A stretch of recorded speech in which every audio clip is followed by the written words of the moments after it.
Welcome to Spartan Nation TV, brought to you by the Grand Traverse Resort and Casino. Hosted by Spartan Nation's own Hondo Carpenter. Along with Spartan greats, running back Tico Duckett. And Rose Bowl winning quarterback Bobby McAllister. And now it's time for Spartan Nation TV! Good morning and welcome back to Spartan Nation TV inside the Grand Traverse Resort and Casino Studios. I'm your host, Hondo Carpenter, along with the last man to take the Spartans to a Rose Bowl and win it, the great Bobby McAllister, and former Spartan running back and New York Giant running back, the main man, Tico Duckett. Good to have you guys. Glad to be here. Tico, let's start right with you. It was a tale of two halves on Saturday, actually probably a tale of 1 quarter and 3 quarters. At the end of that first quarter, Mark D'Antonio brought the players to the sideline, the entire team, and it looked like he was peeling paint. They got it together after that. Sure, he did, and that's all about being a great coach. You got to recognize when to step in, when to take charge, and when to get the guys prepared. Bobby, for them to spot a team with that offense and to spot them 17 points and still come back says something about their will. Well, it says a lot about the will, but at the end of the day, well, that's something we don't want to practice. Absolutely. I agree. Exactly. Trust me, D'Antonio's demeanor, he didn't want to practice that one either. Absolutely. Bobby, I'm going to come right back to you because you were known in your time as a very disciplined player. It's why you were able to have success early. 4 personal fouls, 4 15-yard penalties in the first quarter led to those 17 quick points for Indiana. Unacceptable. And that's the whole point of I was just talking about. That's missed tackles you can correct, you have to get after and play, but when you have penalties, personal fouls, that's unacceptable. Tico, after the game, I asked Mark D'Antonio about this team, and he said, we're not the 4-2 team we thought we were, but we are 4-2. And they are 4-2, and you know, I said that before. They were supposed to be all American players, some leaving early, but we found out that, you know, they're actually not as good as we thought on paper, but they are good. Don't get me wrong. Bobby, I'm going to go right back to you with this next question because I think it's a big one. They look at those 2 losses against 2 undefeated teams, 2 top 10 teams. If you don't look at the coaches poll, you look at the AP poll. Your thought, I don't think there's any moral victories there. It's 2 losses and it's 2 games, quite frankly, they could have won. Well, absolutely. I mean, but you look at those 2 teams they lost to in the top 10, I don't think they're top 10 teams, my personal opinion. You know, so that goes with the rankings. I look at the quality of the team, and that doesn't tell the tale of the tale until the end of the season. I totally agree with you, too. I don't think they're that good of teams either. I think they're both suspect. Go right back to you, Tico Duckett. First time in its history, the coaches poll does not have a Big Ten team. Shocked by that? Not very shocked at all because we've seen the play of all the Big Ten teams. We're not blowing anyone out. We're not stellar like we used to be. We don't have any standout players, so it doesn't shock me at all. Bobby, back in your day, in Tico's day, the Big Ten ruled the planet. Now all of a sudden they're not in that coaches poll for the first time ever. How bad is the Big Ten? Well, it remains to be seen, but right now it doesn't look too good right now, Hondo. Obviously, the SEC is doing really well right now. Even some of the Big East teams are doing okay, and also with the Pac-10 as well. But right now we don't look that great, but hopefully things will turn around for the Big Ten. After the game, Tico, Mark D'Antonio was not Bobby Williams shocked, where they asked him if he lost the team. He goes, I don't know. But you could tell, he said, we've had good practices. Our momentum was there. We were excited. We were ready to go. How shocked with all on the line were you that they started so slow? You know, I was shocked, but I wasn't super shocked. I know we're used to starting slow, but not that slow, you know. Bobby, this Iowa team is another team they should beat, but they come out slow. They won't recover like they did against Indiana. Well, you know how I feel about what somebody should do. That's why we play the game, you know, right now. You got to show up and play. And let me tell you, Iowa is a very, very well-coached team, so we better be ready. Agree with you 100%. Guys, I think today's big game against Iowa, here is a critical thing in my mind. Michigan State has to start fast. Max Bulla told me after the game he doesn't know why. Even going back to last year, this team hasn't started fast. The only fast start they've had in those 2 years is last year at Iowa. Well, you know, I talk about starting fast, and I think it has to start from the top down. We know how Coach is. He's very mellow. He wants to show it on the field, but I think he's going to have to find a way to spark plug these guys early. How many times did George Perlis get you fired up, Bobby? Every game. Spartan Nation TV. We're going to talk about that on commercial break. We'll be right back.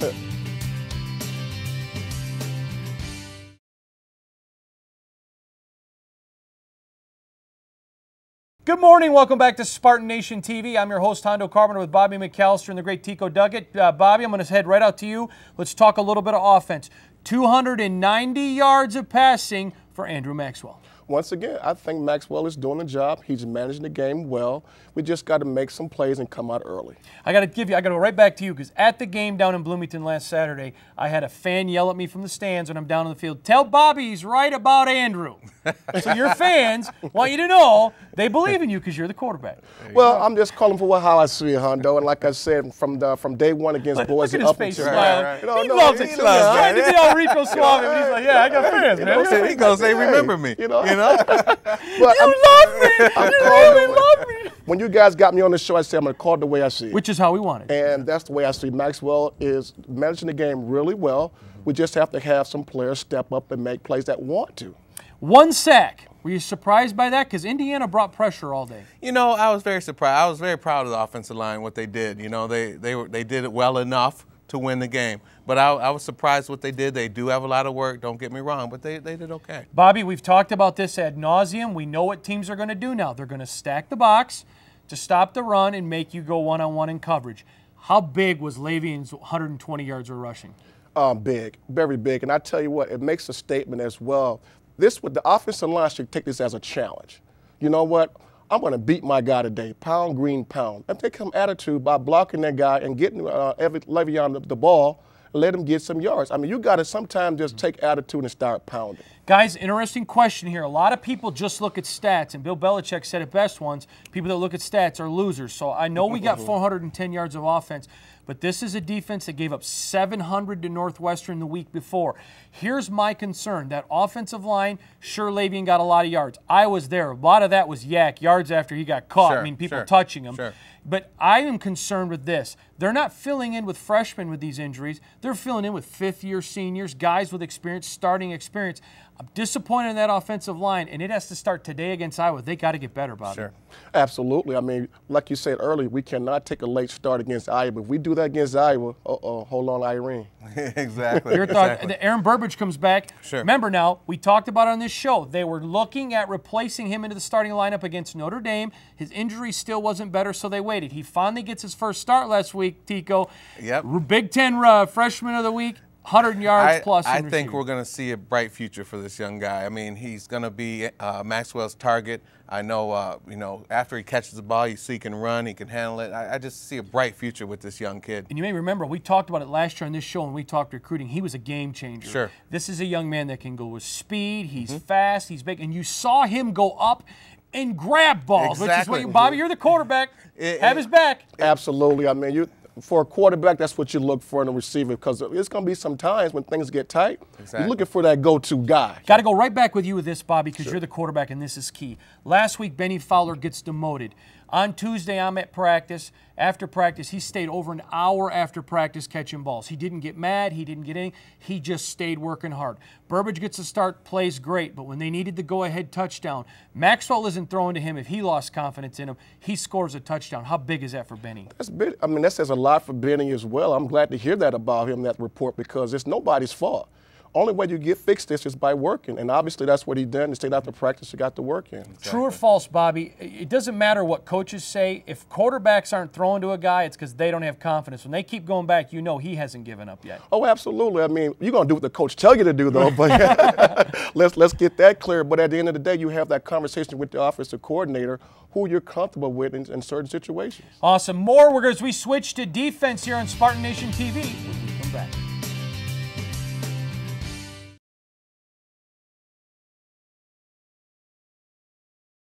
Good morning. Welcome back to Spartan Nation TV inside the Grand Traverse Resort and Casino Studios, of course, with the great Tico Duckett and Bobby McAllister. I'm your host, Hondo Carpenter. Let's kick it with you, Bobby.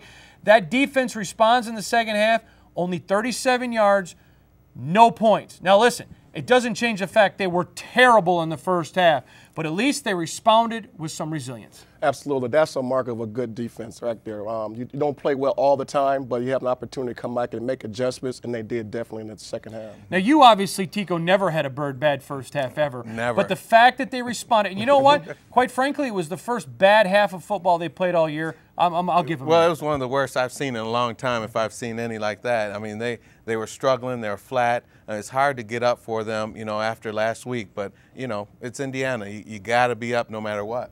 Absolutely. Statement game. Got to go back to you on this, Bobby. I thought that last week they came out flat. Coaches can't make plays. Coaches can get them excited and get them pumped up.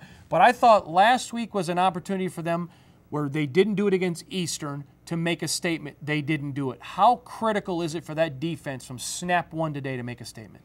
Well, I mean, I think the defense is going to do that. Like, well, once again, we got to understand that since we played the season so far, they only had one bad half of football. So right now, they're entitled to that, if you will, right now. So, but more focus is on them to come out and keep doing what they're doing. Hopefully, don't get such a late start. Guys, we talked about Aaron Burbridge, the true freshman. Obviously, there's more grace for young players like that, but fifth-year seniors, guys who are supposed to be making plays, we go to Johnny Adams. We saw it against Boise State in every game since. And Indiana coaches admitted it to me on Saturday, as well as the Ohio State coaches the week before. They're targeting Johnny. He's given up a lot of big balls, preseason All-American, but he's not playing well. Johnny's going to start looking at some more film. He's going to start doing some things and figure out what he's doing wrong. The kid's talented. He's preseason All-American. There's just some things that he has to fix, and we're going to help him out a little bit as well. And, Bobby, it's not a personal statement, but you know, because you've been an older player, those older guys are the ones you should be relying on. Well, you know, this is big-time football. If one person doesn't do it, you got to look at the next person in line and get it done. So let me go right back to you if you don't mind. Arjun Colhoun and Trey Waynes are two speedsters, very talented young guys on the depth chart. Mark D'Antonio is making a lot of changes on this roster. If he doesn't make one with Johnny, with all the others he has, does it mean he doesn't have the confidence in the guys behind him, or does it mean he's have overconfidence in Johnny? Well, for me to make that statement, I have to be out in practice to really see what's going on, and I'm not privy to that right now. But just by the statement of being on the outside looking in, I think it can go either way, Hondo. I'm not really sure.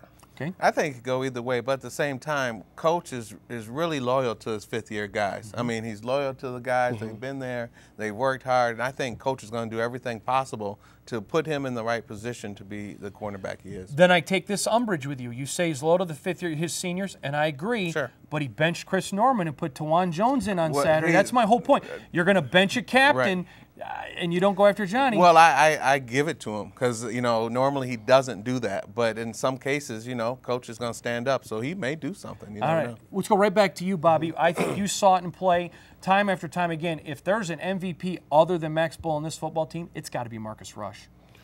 Marcus Rush is playing some excellent football right now. It'll be hard for me to get out MVP right now for that defense because collectively they're playing so well together. They're getting to the ball. The only thing I would want to see a little bit more, I think Tico touched upon this a little bit earlier, is put some more pressure on the quarterback, which will help Johnny at the corner as well. I agree with you 100%, but your thoughts, Marcus Rush, he's been dominant. He's been everywhere. You know, I like the guy. He has enthusiasm. He's playing. He's a football guy. You know, there's certain guys that are just football, and he's it. And these two are also. Okay, when we come back right here at Spartan Nation TV, we switch our focus to Iowa and the Big Ten. I'll explain when we come back.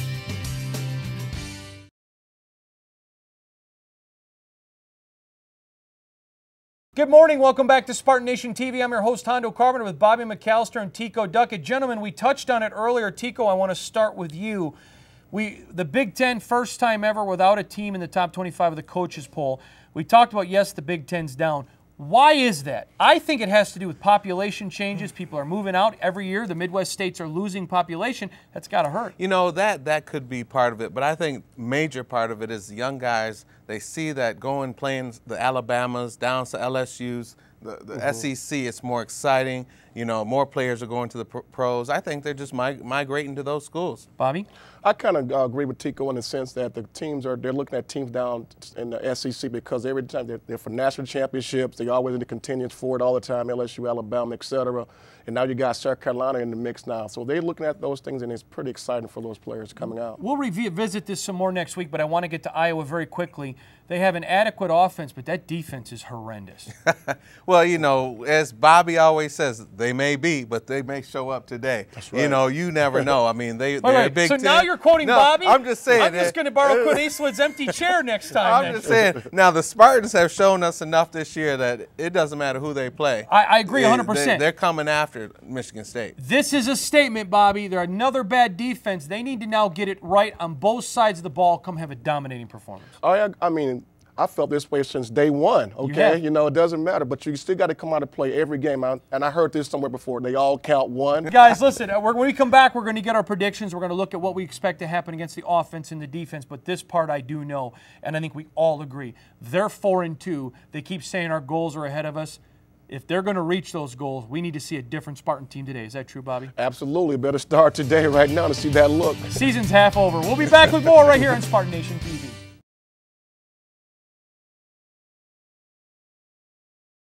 Good morning. Welcome back to Spartan Nation TV. I'm still thinking about those muscles. It's morning time and I'm hungry. Bobby McAllister, Tico Duckett, guys. Let's get right to predictions. Let's first talk about the Iowa defense against the Michigan State offense. Their defense is around between 90 and 100 in all the categories. They're not good, but hey, let's face it. Bad defenses this year have gotten and looked a lot better against the Michigan State offense. And see, the problem is with that, Hondo, is that you never know when this well-coached team is going to step up. So I'm going to be real careful about what I say because Iowa still is Iowa, and they're very well coached. Yeah. And it's hard because we got Michigan State guys that are coaching that Iowa team. Yeah, we do. Coach Parker. Is Parker still over there? Oh, yeah. Parker, yeah. Yes, Parker, yeah, I like Park. I like Park. Yeah, I don't like him today. Yeah, not today. Not today. Not today. But it's going to be a good one. But that offense, that's the thing, Tico, you know this because you guys are both offensive players. You can get that in your head, oh, their defense isn't any good. Sure. And then they get on there, hey, the offense isn't pretty good, and it's who wants it more. That's what it comes down to. That's what it's going to come down to for the rest of the games this year. Who wants it more, Hondo? Don't get near me in those muscles because I want them more. I'll let you have them, Hondo. Switching now to the Iowa defense, they're respectable. They're not great, but they're respectable. Again, this is where that Michigan State offense, I want to see them come out, Bobby, and do it all good. Last week, they passed good, didn't run good. I want to see them come out, their first game of the year, their best football is still ahead of them. Well, we hope so. You know, I mean, from what we've seen in the last couple of games. You're killing me, but you're right. You're absolutely, no, you're depressing me, but you're right. You know, because at the end of the day, we always say the players just have to step up and play. You know, you asked me this last week about the play calling. I don't see any issues with that. Maybe the coach disagrees with me on that, but I don't see anything because he can't coach how to catch balls. He can't coach how the player to hit the hole.